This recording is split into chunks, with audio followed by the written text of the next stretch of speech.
Have you ever experienced a time in your life when God felt distant? Or when something happening in your life made you begin to question God's love for you? Or when a specific argument that you heard someone make online got you wondering, what if they're right?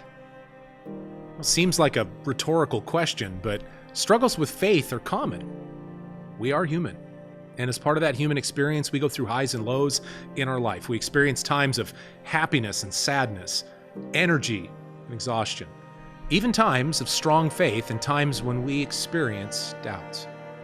Sometimes these questions can be huge and related to the most foundational aspects of our faith. Is God even there? What if I'm wrong about my beliefs? Being a Christian while wrestling with these sorts of questions can feel contradictory.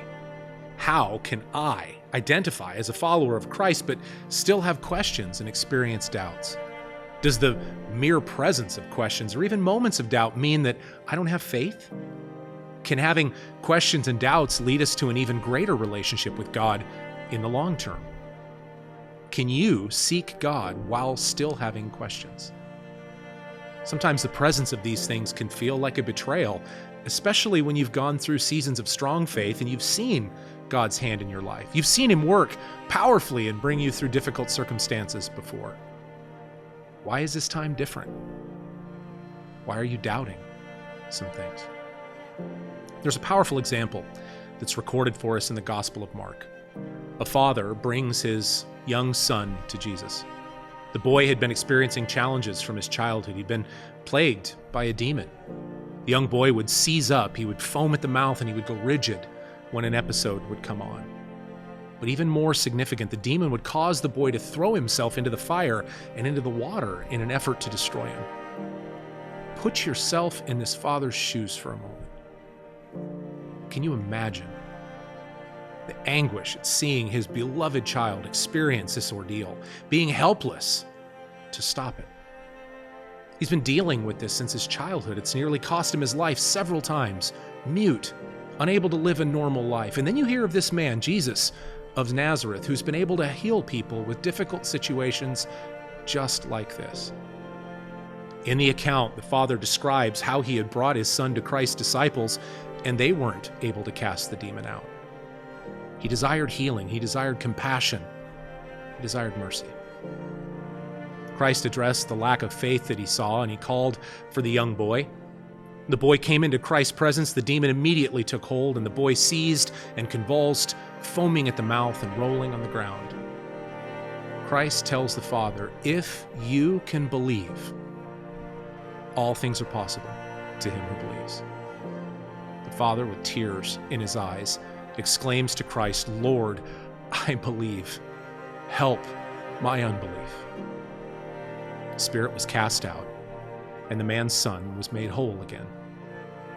It is okay for us to ask questions and to cry out for help as this young boy's father did. In fact, it's important that we do.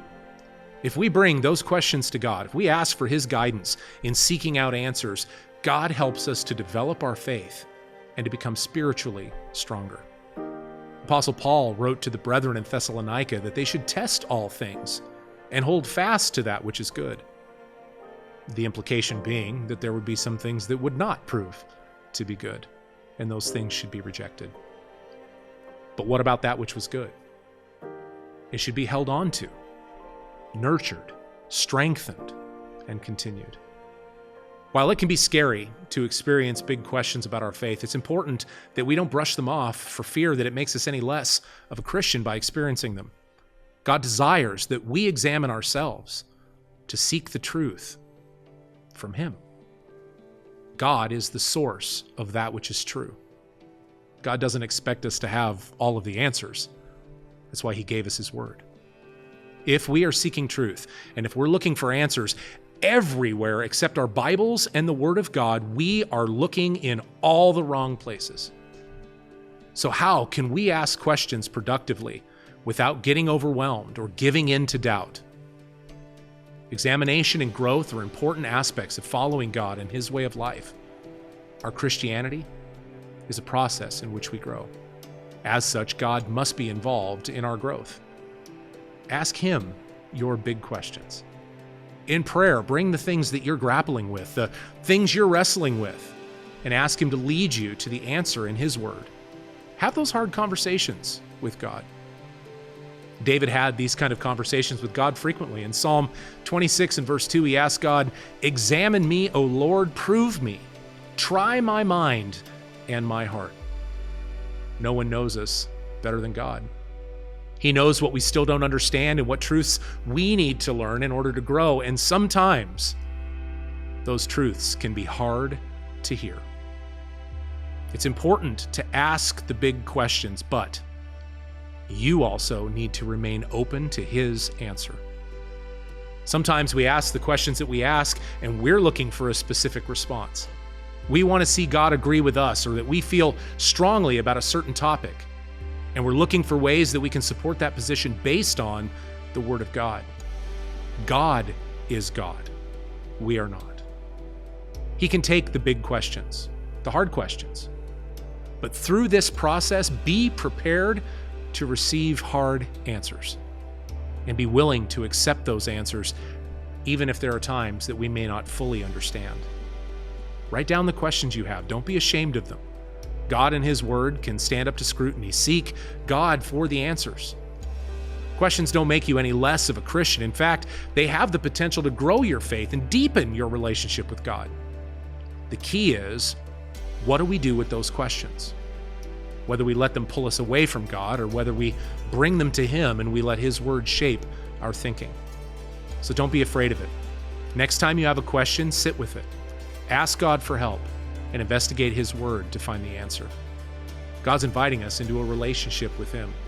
He desires us to enter that relationship willingly and openly. In His time and in His way, He is willing to guide us to the answers that we need. Just ask. If you're interested in learning more about God and His incredible purpose for mankind, start our Bible study course today. If you've enjoyed this episode of Beyond Today, please follow us and subscribe for more scripturally based content.